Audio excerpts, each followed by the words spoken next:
estaremos en la grata compañía de ustedes durante las próximas horas. Definitivamente Kuczynski ganó las elecciones en el Perú por un margen tan estrecho como de 0,22%. Ya está hablando en un lenguaje conciliador con la señora Fujimori. Ya no es hija de bandido, ya no es ladrona como tenía que ser ladrona por ser hijo de ladrón. Entonces ahora el lenguaje conciliador. Él sabe que depende absolutamente para gobernar de la señora Fujimori, a la que ultrajó, maltrató en todos los extremos posibles en los que se puede maltratar a una persona. La política es dinámica y vamos a ver si la señora Fujimori resuelve hacer alianza común con Kuczynski para que pueda gobernar cuando no tiene parlamento y cuando su mayoría para la presidencia de la República es de escasos 20 o 30 mil votos. La carretera panamericana en Colombia, definitivamente aquí no hay gobierno, ni hay ministros, ni hay autoridad, ni hay nada. La carretera sigue cerrada. Y no cuenten cuentos chinos, que es que están divididos, que es que unos arreglan, que otros no arreglan, que van a hacer un corredor humanitario, que todos noticias baratas para tratar de distraer la atención. Lo cierto es que el país está partido en dos y que no hay autoridad, porque no hay gobierno, porque no hay ministros, porque no hay nada en Colombia. Hay conversaciones en La Habana. Entonces falta, ¿por qué no mandan al general Naranjo a ver si hace alguna cosa útil y arregla el problema del Cauca? Es que no es el Cauca, es todo el sur del país. Lo que está pasando en Nariño es de una gravedad extraordinaria, pero se nos olvidó que Nariño es Colombia también. La situación es dramática. Vamos a ver si hoy levantan la huelga y qué les dan a los indígenas y qué reparten y qué mermelada distribuyen. Pero la verdad, lo cierto en plata blanca es que nadie ejerce autoridad en Colombia. Obviamente, Santos sigue amenazando de que si las cosas siguen como va, él utilizará la fuerza para despejar la vía y garantizar el derecho de los colombianos a la movilidad. ¿Cuántas veces ha dicho lo mismo? ¿Cuántas veces? Y sale acompañado por el sujeto ese que tiene de comandante de las fuerzas militares, poniendo cara de serio. Y toda esa fanfarronada, ¿para qué? ¿Para qué? Cuando uno va a ejercer la autoridad, la ejerce, sin anunciarla y sin boato y sin tonterías. Se ejerce la autoridad serenamente, sabiamente, sin causar daños a la gente que no tenga por qué causarles, pero se ejerce la autoridad y en el momento oportuno. ¿Dónde están pues nuestros servicios de inteligencia? Aquí acabaron con Andrómeda y acabaron con la inteligencia militar. Y entonces estamos en manos de nadie, en manos del general Rodríguez, que es estar exactamente en manos de nadie. Historia de la consulta popular. Ahora nos apareció un nuevo especialista en derecho constitucional, que es un distinguido médico acupunturista, que encontró que en la consulta popular está la solución de todo el problema de la consulta al país sobre los diálogos de La Habana. Como no queremos insistir nosotros solos en este tema, vamos a invitar a uno de los constituyentes más afamados y distinguidos de la Constitución del 91 para que nos diga si ese invento del señor Roy Barreras tiene algún asidero en la Constitución política del país. París, en caos, recibe la Eurocopa. Esta Eurocopa pasará a la historia como la historia de un caos, porque el señor Hollande ejerce tanta autoridad en Francia como el señor Santos aquí en Colombia.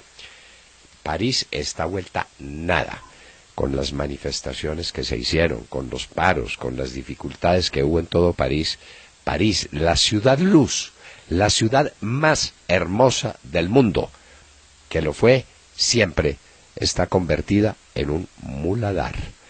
No hay sino policías esperando encontrar bandidos.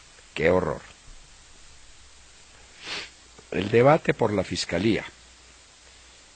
El debate fue bastante mediano.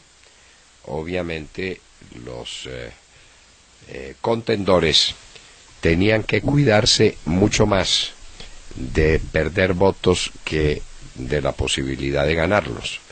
Lo que habían ganado, lo habían ganado, no podían perder, entonces había que ver las vueltas que le daban a la cosa. Y el cuidado con que se referían a la gestión de Montealegre, porque saben que Montealegre tiene unos magistrados de la Corte Suprema de Justicia enmermelados a su servicio, y entonces Montealegre sigue siendo gran elector. Debate, pues, que no vale nada.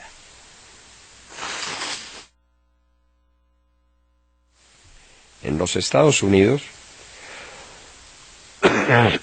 el presidente Obama respalda a Hillary Clinton. Allá no existe la norma de que los servidores públicos no pueden intervenir en política. Ya intervienen en política, e intervienen en política con toda claridad, que es mucho mejor que prohibirles intervenir en política para que lo hagan todo por debajo de la mesa, que lo hagan todo tramposamente, que lo hagan todo como jugando póker, para decirlo de una vez. Obama, pues, respalda a Hillary Clinton. Y Sanders está en la posición más extraña que uno pueda imaginar, porque no adhiere a Hillary Clinton, pero dice que hará todo lo posible por impedir la tragedia que sería para los Estados Unidos el gobierno de Donald Trump, que entonces él se va a oponer a Donald Trump.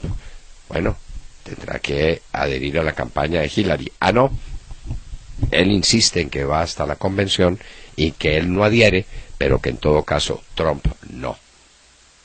Las inconsecuencias del señor Sanders. En Venezuela, los venezolanos de la oposición desesperados porque el Consejo Nacional Electoral no cumple su deber y tiene una operación tortuga para el conteo de las firmas y para la habilitación de las firmas que permitirán la revocatoria del mandato del patán ese que gobierna ese país, para desgracia de América. Entonces la gente se levantó e hizo una manifestación plenamente pacífica para llegar hasta el Consejo Nacional Electoral.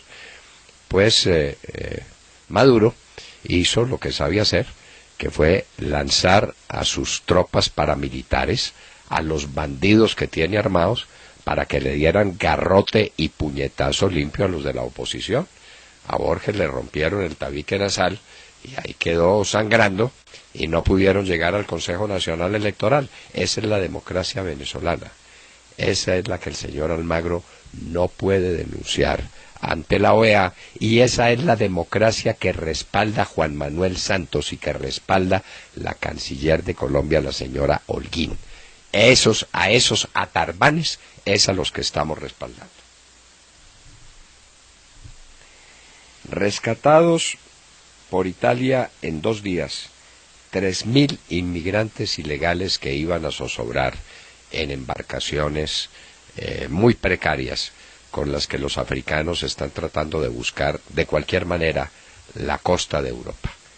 ¿Esto se puede sostener así? ¿No llegaron definitivamente los bárbaros? ¿Cómo se puede contener? El Parlamento Europeo tiene reuniones, pronuncian discursos, dicen esto y aquello, pero ¿qué hacemos si a ese continente lo arruinaron, lo quebraron, se lo robaron absolutamente? El señor Brezhnev impuso sistemas comunistas en todos los países africanos y ahí están las consecuencias.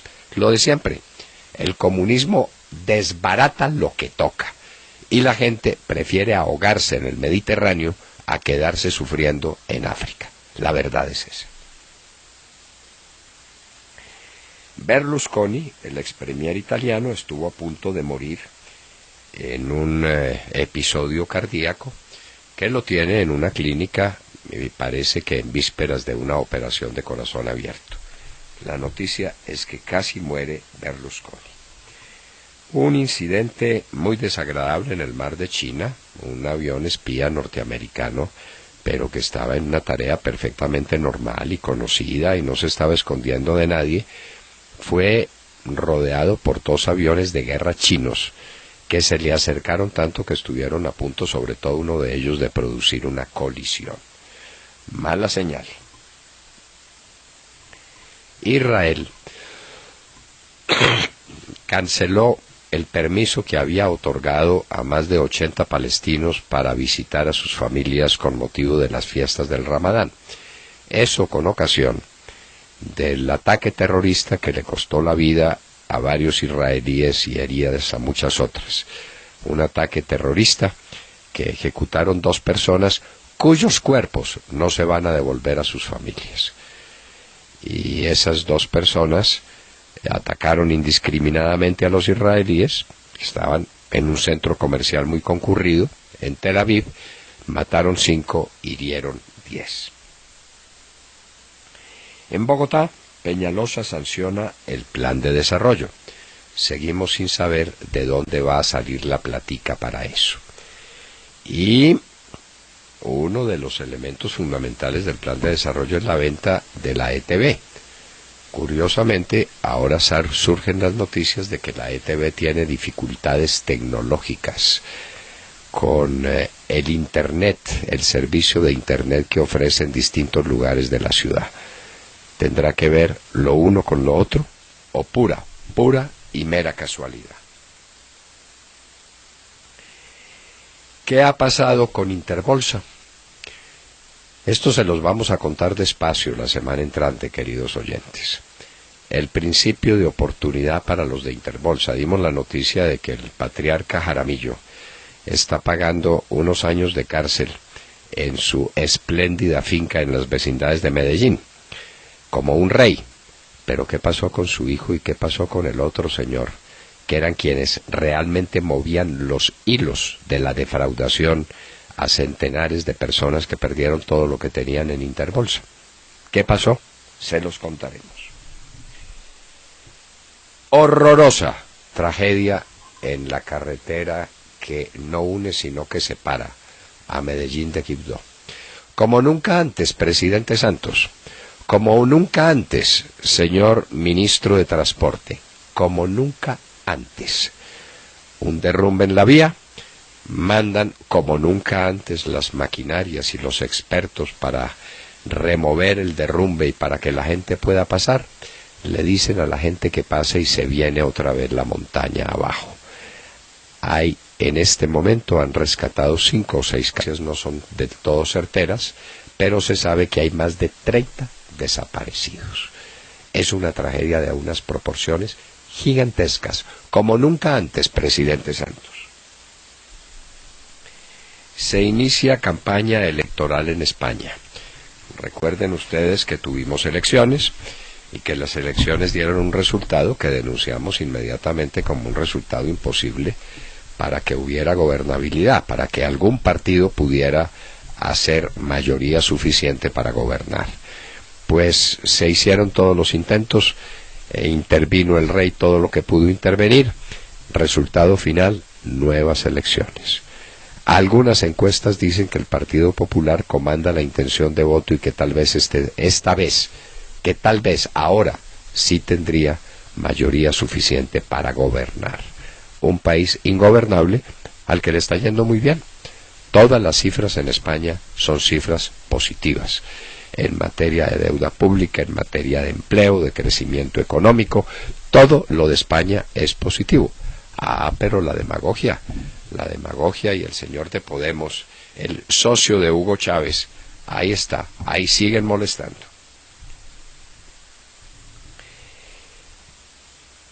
Por un miquito, el gobierno perdió la oportunidad de reformar el Código de Transporte en Colombia. El miquito le daba facultades al gobierno, sin decirlo expresamente, para exigirnos otra vez que cambiáramos el pase. Era simplemente un recurso para conseguir plata, no más, para meternos las manos al bolsillo. En buena hora la Cámara de Representantes encontró el mico y sepultó el proyecto, y el gobierno y el país se quedaron sin código de policía. Eso les pasa por vivos, por astutos. ¿Quién estaba detrás del negocio de renovar todos los pases en Colombia? Y hoy, en la historia, año de 1831, el general Santander recobra sus poderes como ciudadano, queda absuelto de una manera indirecta de las duras acusaciones que lo vincularon con la nefanda noche septembrina en la que escapó de morir bajo los puñales asesinos el padre de la patria. 1831. La figura del general Santander y algunas de sus posiciones más controvertidas ante la historia. De todo esto hablaremos con ustedes en las próximas horas, desde aquí, desde la hora de la verdad. Con ese clásico musical abrimos la mañana y con el paro, lamentablemente. Ayer lo dijimos, cuando el gobierno salió a anunciar el desbloqueo de las carreteras por parte de los indígenas, pues nosotros no nos creímos una palabra. El paro agrario indígena no solo continúa, como saben todos, sino que la carretera panamericana sigue bloqueada, de modo que el tan prometido corredor humanitario fue un desastre y el llamado desbloqueo paulatino, recuerdan que usaron esa palabra, pues ha sido una broma de mal gusto. La Minga Nacional de 13 organizaciones del departamento del Cauca decidió, como un gesto de buena voluntad, dicen ellos, abrir un carril de la carretera panamericana entre Santander de Quilichao y Popayán entre la 1 y las 6 de la tarde. Sin embargo, 2 horas después no había tránsito de ningún vehículo por los numerosos objetos que había sobre las calzadas. De modo que la crisis humanitaria por falta de alimentos y medicinas es ya un hecho. Y, mientras tanto, el ministro de Interior, Juan Fernando Cristo, y de Agricultura, Aurelio Iragorri, siguen produciendo acuerdos que no van a ningún lado. El último es el compromiso de los indígenas y de los campesinos de desbloquear totalmente la vía durante 36 horas. No crean que esto es definitivo. 36 horas a partir de las 9 de la mañana de hoy. Y entonces, y solo entonces, empezarán a dialogar. En definitiva, un auténtico y vergonzoso caos el que vive el país debido a un paro agrario e indígena que, según el propio gobierno, viene patrocinado por grupos ilegales. Eso dijo el gobierno. Si eso es así, ¿por qué el gobierno no ejerce su autoridad y cumple con su deber constitucional?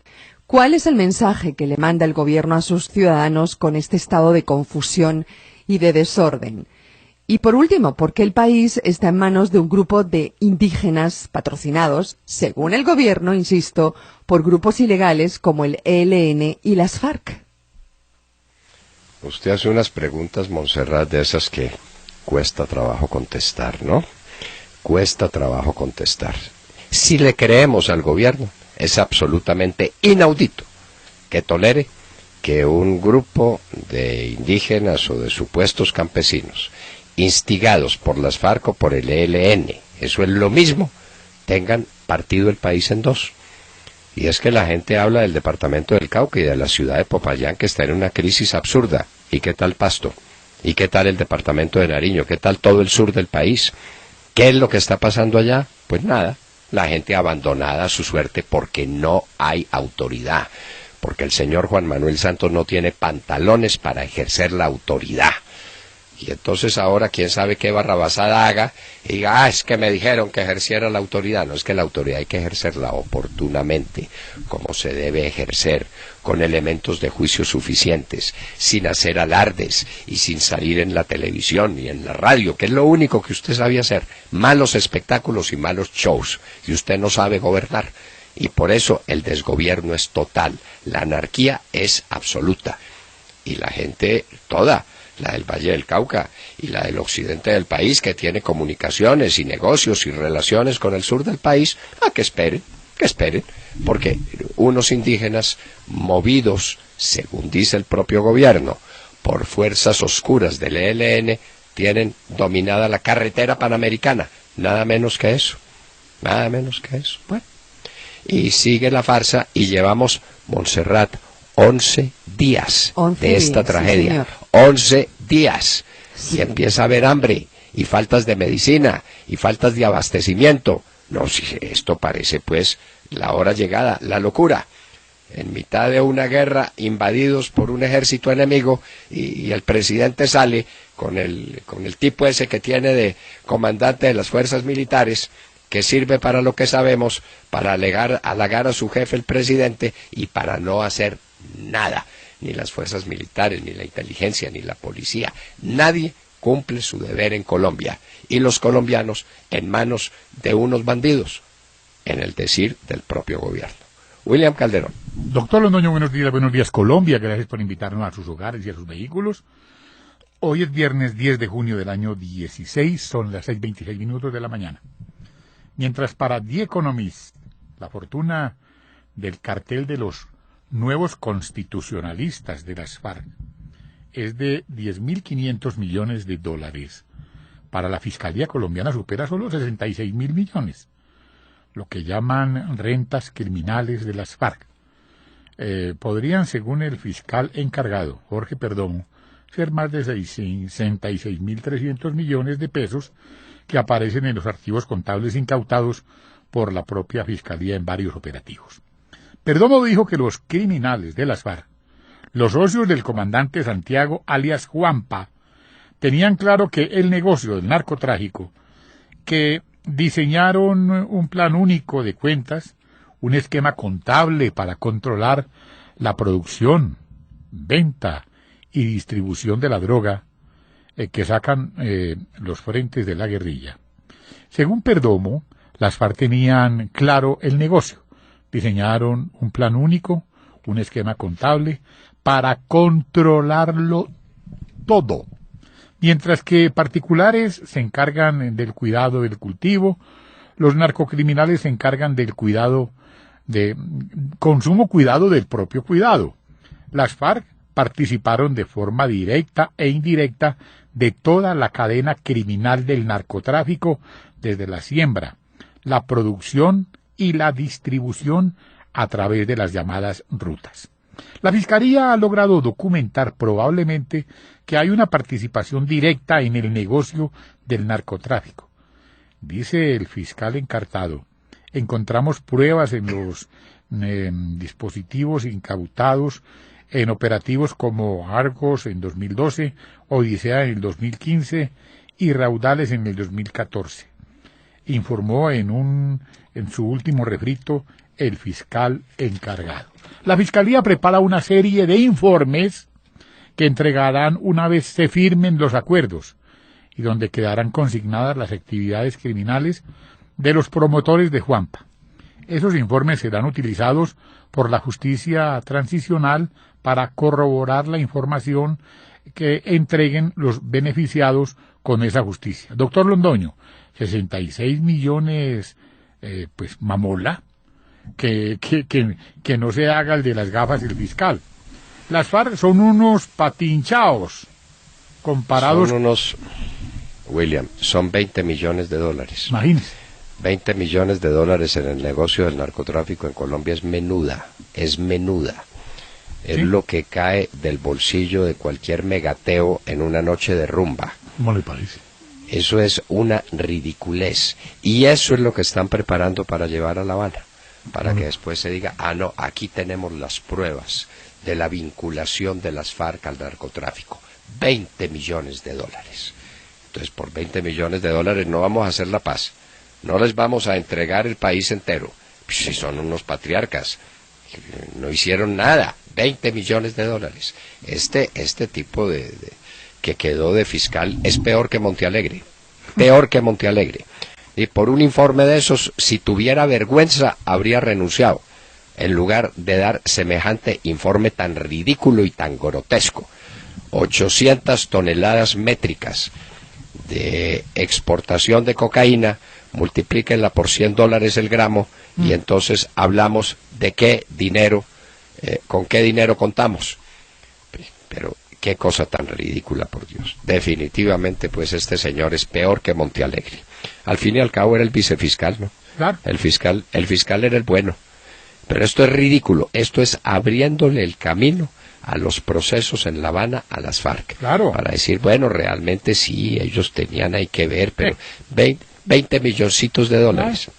Hágamelo. Las FARC son unos patinchados comparados con los narcos del Bronx. No, madres de la caridad. Madres de la caridad. Sí, porque respecto al Bronx, justamente dijo aquí el concejal Juan Carlos Flores que están produciendo entre 1.8 y 2 millones de dólares a la semana. ¿Cómo le parece? O sea, póngale 8 al mes, póngale 100 al año. Sí, o sea, los 100 al año en el Bronx, solamente en el Bronx. Ahí, a media cuadra de la casa de este señor que unge de presidente de Colombia. Y toda la actividad de las FARC en 3 años era de $20 millones en los 3 años. Imagínese. Es decir, eso es a $7 millones por año, eso es como a $400,000 mensuales. Por Dios, si nos creen idiotas, ¿no? Es que lo grave no es que el Señor haga de idiota, sino que nos crea idiotas a todos nosotros. Roberto Mora. Buenos días, doctor Londoño y queridos oyentes. Como hemos informado en la hora de la verdad, la oposición democrática y ampliamente mayoritaria en Venezuela ha acudido al artículo 72 de la Constitución a fin de convocar a un referendo revocatorio contra Maduro. Recordemos que para iniciar el proceso, la oposición necesita recoger 198 firmas. Esto es el 1% del censo electoral. 98.000, Roberto. 198.000 firmas. Esto es el 1% del censo electoral. Y conformar la, entre comillas, agrupación de ciudadanos que debe solicitar el referendo. A continuación, se deben recolectar cerca de 4 millones de firmas, es decir, el 20% del censo electoral, para que éste efectivamente se convoque. Pero el Consejo Nacional Electoral está empeñado en una verdadera operación tortuga para ganar tiempo y perpetuarse en el poder. Recordemos que si el referendo se adelanta luego del 15 de enero de 2017, asumiría el poder su vicepresidente Aristóbulo Istúriz. Pues bien, luego de 40 días de haber presentado no 198.000, sino 1.800.000 firmas para comenzar con el proceso, el martes el secretario ejecutivo de la Mesa de Unidad Democrática, Jesús Torrealba, aseguró luego de una reunión con Luis Emilio Rondón, miembro del Consejo Nacional Electoral, que este organismo informaría sobre la validación de 1.3 millones de firmas para activar el proceso y la hoja de ruta para continuarlo. Pero el anuncio no se presentó el miércoles, y ante el silencio del Poder Electoral, unos 70 diputados que se congregaron frente a la sede del organismo para exigir una respuesta ayer fueron dispersados por la policía y luego golpeados violentamente por las brigadas de choque del chavismo, grupos paramilitares entrenados por los cubanos para, entre comillas, defender la revolución, y que recuerdan los infames camisas negras de Mussolini. Al jefe de la bancada opositoria, Julio Borges, le rompieron el tabique nasal y su foto ensangrentada recorrió el mundo entero. El secretario general de la OEA, Luis Almagro, se llenó de razones antes de pedir la aplicación de la Carta Democrática. Las prácticas autoritarias, uno diría que incluso de corte stalinista, y la crisis humanitaria traducida en escasez de alimentos, de energía, de agua, de atención médica. Y el régimen demuestra cada día su cinismo e ineptitud. Uno se pregunta, doctor Londoño, ¿qué esperan los países del continente para apoyarlo? Pues, no ser amigos de él. ¿Por qué no apoya Juan Manuel Santos a la oposición? Que todo, por lo único que está clamando es porque le respeten sus derechos democráticos y porque permitan que los venezolanos tengan comida y que tengan recursos médicos disponibles. No, pero Juan Manuel Santos es amigo de Maduro, ¿no? Y entonces siga así y verá que caemos exactamente en lo mismo. Son los amigos de Maduro. Son muchos de ellos, de esos gobiernos, digamos Argentina, en la época de Cristina Fernández recibió miles de millones de dólares de Venezuela para compra de bonos y para rescatar la economía argentina. Es que eso es. Claro, y arruinaron, a Argentina no pudo salir de la crisis, y arruinaron a Venezuela. Y a propósito de Argentina, doctor Londoño, aun cuando ha habido un giro, digamos, a la derecha con el nuevo presidente, lo que se dice en los medios de comunicación es que él pretende llevar a su canciller al cargo de secretaria general de las Naciones Unidas. Entonces no puede permitirse perder el voto de Venezuela y de los países que lo siguen, que son los, como sabemos, No, ese sí es una historia. Esperemos que no, mala. Esperemos que no, porque sería una actitud completamente egoísta, digamos, estúpida, una historia mala y mal contada. Eso no es así, pues así. Dios quiera que no sea así. De acuerdo. Bueno, pero en todo caso, volviendo a Venezuela, ahí está la democracia venezolana, ahí está el nuevo mejor amigo de Santos, y Santos no dice una sola palabra. Le parece muy bien que a Borges le quiebren la nariz a punta de golpes, de puñetazos y de garrotazos, eso le parece muy bien. Y nuestra canciller muda, calladita la boca, mientras se sigue cometiendo un genocidio contra el pueblo venezolano. ¿Cuántos niños murieron ayer en Venezuela víctimas del abandono del gobierno? ¿Cuántos? Santiago Castro. Doctor Londoño, muy buenos días a los oyentes y a todos los compañeros aquí en cabina. No se dio la elección de fiscal, se aplaza para dentro de 2 semanas. Ayer concurrieron a la Corte Suprema de Justicia los 3 candidatos para ser elegidos fiscal general de la Nación. Se trata de Mónica Cifuentes, gerente jurídica del proceso de paz, y de los exministros de Estado Néstor Humberto Martínez y Yesid Reyes. Todos están plenamente de acuerdo con el papel que debe jugar la Fiscalía General en un escenario de posacuerdo con las FARC, mientras que, y esto me llamó la atención, solamente Mónica Cifuentes trató de marcar una diferencia con el exfiscal Montealegre, insistiendo en que la Fiscalía debería evitar asumir protagonismo en temas de relevancia nacional que vayan más allá de sus funciones, y también invita a moderar el gasto y promover la austeridad.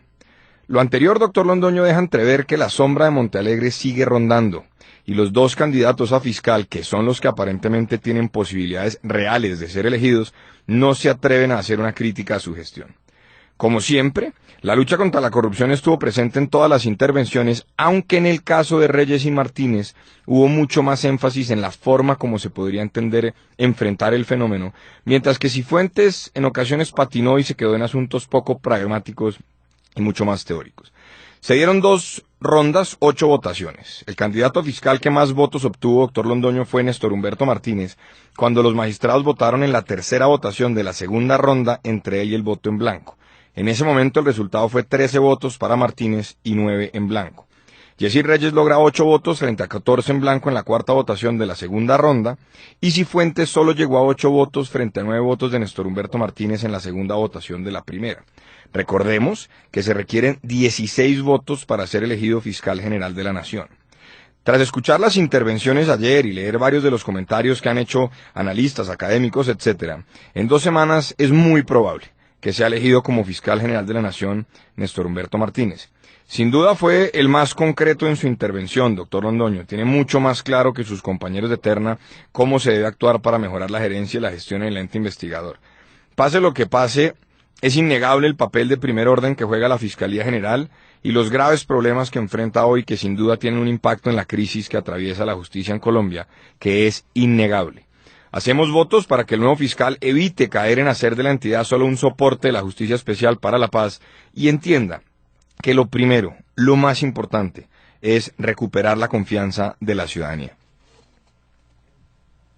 La Fiscalía General de la Nación, obviamente, ni una palabrita sobre los contratos con periodistas, sobre los contratos con especialistas como la señora Natalia Springer, ni una palabrita sobre los 20 y tantos mil funcionarios públicos que están a su servicio y que no rinden porque estamos a puertas de una crisis penitenciaria y de una crisis judicial de dimensiones colosales. Ni una palabrita, porque los 2 candidatos saben que Montealegre sigue moviendo los hilos en la Corte Suprema de Justicia y que tiene una cantidad de enmermelados allá. Entonces, ni una palabrita, callaos la boca. Esos son los fiscales que vamos a elegir. Bueno, ¿qué le vamos a hacer? Eso es lo que produce la tierra en estas situaciones de crisis. Y a propósito de crisis, también en un minuto hablaremos con uno de los exconstituyentes más distinguidos de quienes formaron la legión de redactores de la Constitución del año 91, a propósito de una nueva idea que ha surgido. Y es que en lugar de Asamblea Nacional Constituyente, que no es practicable, de referendo que no le gusta al gobierno, de plebiscito que es inconstitucional y que es absurdo, entonces se acuda a una consulta popular. Pues el doctor Jaime Castro nos hablará sobre ella como recurso para resolver los problemas derivados de la promesa gubernamental de que los colombianos participaremos en las definiciones que se tomen en La Habana entre el grupo de bandidos que hay allá y los delegados del presidente Santos, los plenipotenciarios. En un minuto el doctor Jaime Castro estará con nosotros en La Hora de la Verdad.